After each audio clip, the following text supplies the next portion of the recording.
Man, I just want to hit y'all with a real quick part 2, man, on my breakdown of the motives. See, what I was looking at, and I know PullCounter, man, he made a response video, and just to clarify, it's not about the business. I don't give a fuck about the business and how much money people get paid. You know what I mean? But I'm trying to think forward because, for instance, fighters already complain about, pay and all of that shit already. You know what I'm saying? I get it. I understand. Everybody wants to get paid. And not only do they want to get paid, they want to get paid as much as possible. They want to get paid as much as the next man. I get that. I understand it. And I'm not against that. But what I'm saying is this.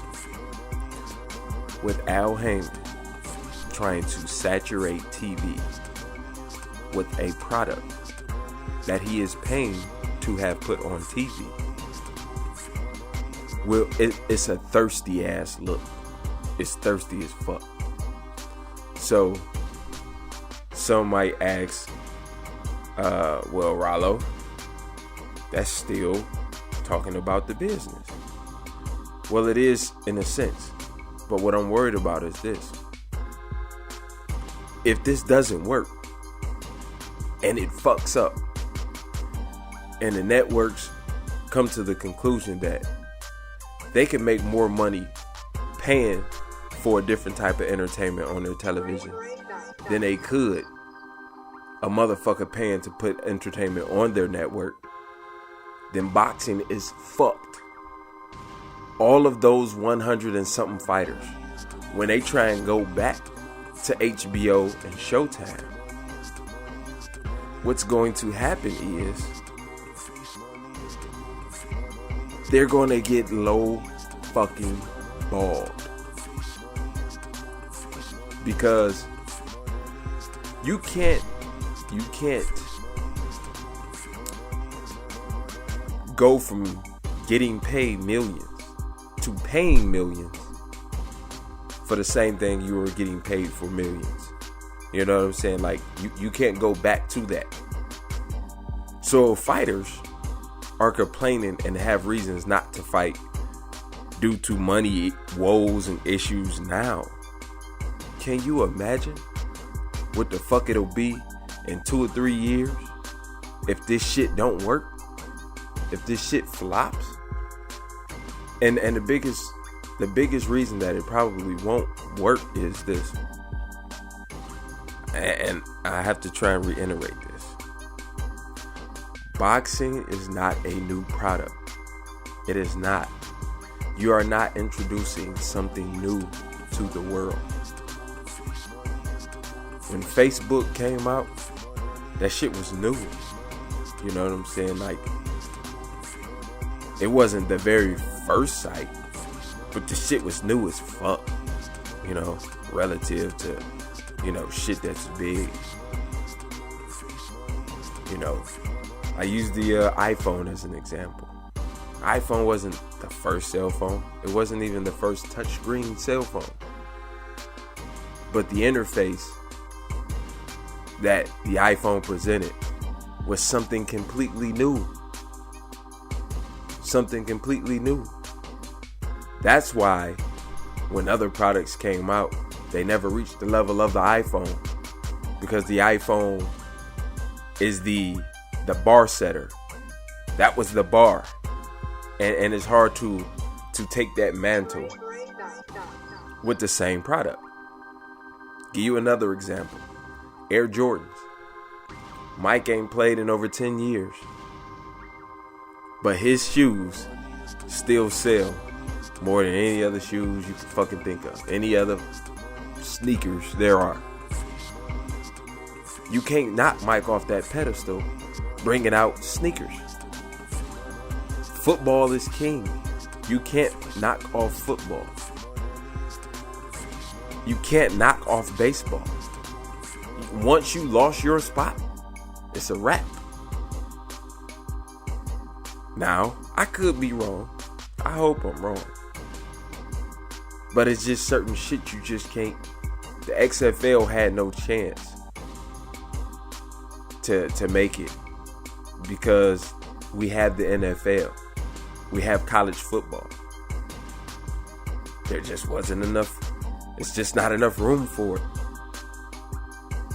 So, what boxing's niche became is what boxing's niche is.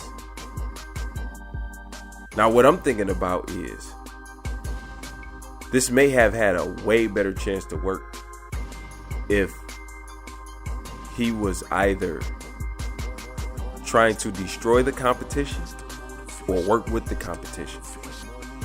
Because just not working with the competition, it don't work. It's not gonna make sense. That shit don't work. That's like if you sell dope and you move into a neighborhood where they already selling dope at. If you don't take out the other competition, why the fuck do you think you gonna make a lot of money selling dope? It's gonna have to be a whole lot of things. And this is the thing. It's not like y'all started together. You trying to move in on the territory that already has dope in it. And this is what I keep saying. This ain't 1915 when Jack Johnson was fighting or fucking Joe Louis was coming up, where TVs didn't even exist in the home. We talking about where you could pull out your motherfucking iPhone or your Galaxy 5 or 6 and you can watch whatever the fuck you want.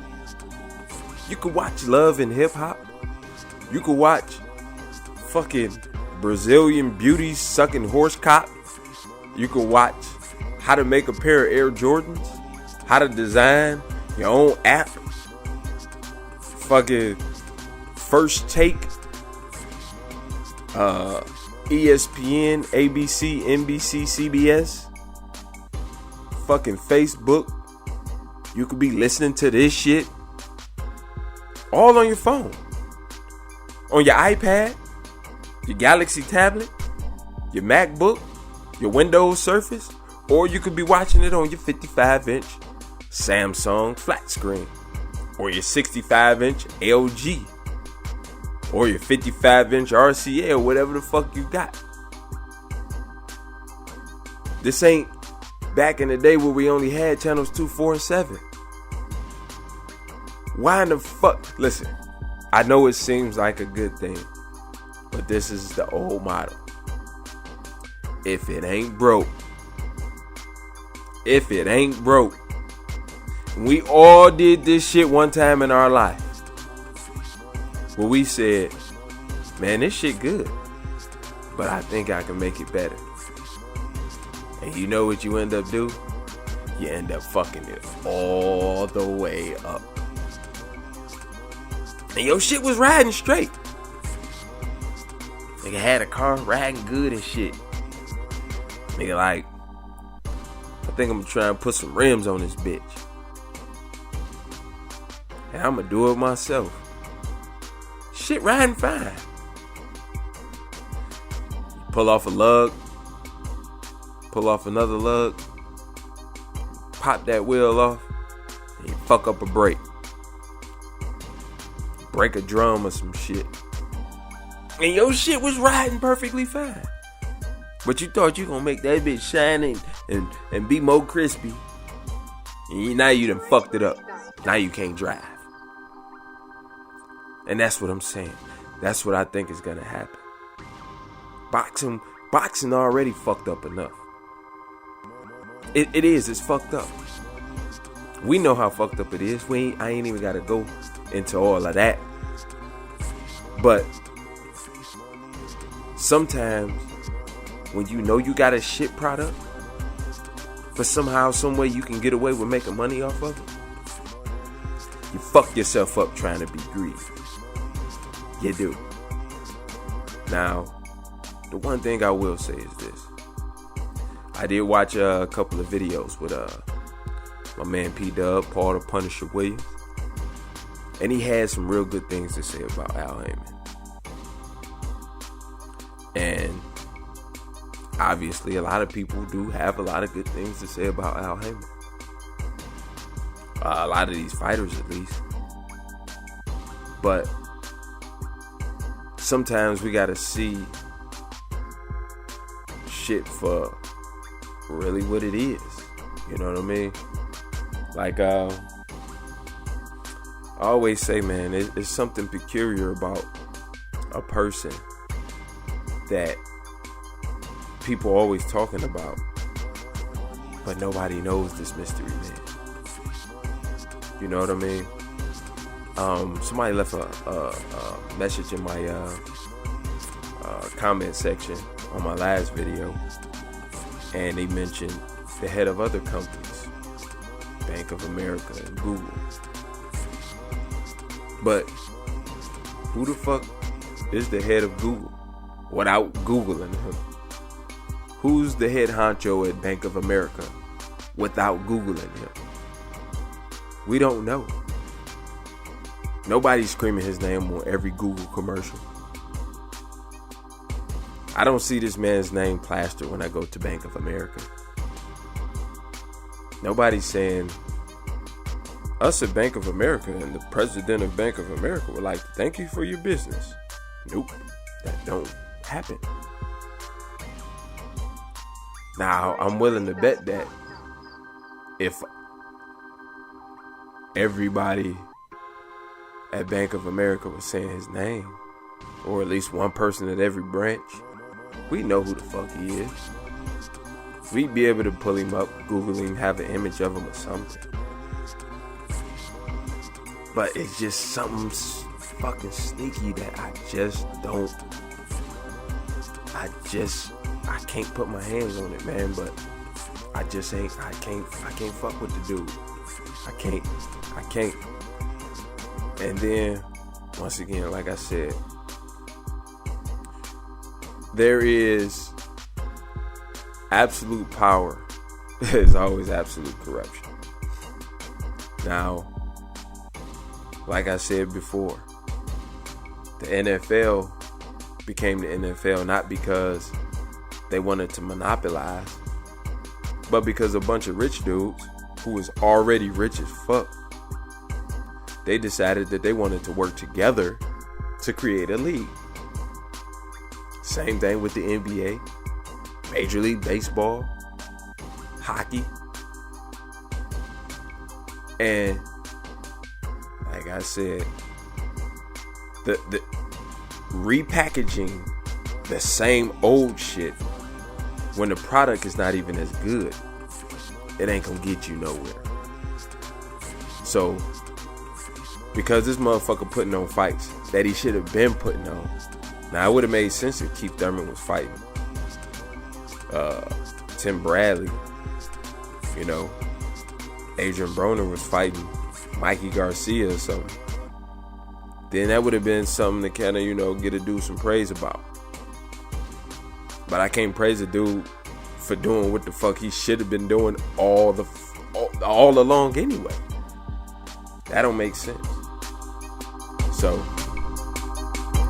it's your boy, Rollo Jenkins. Holla at your boy.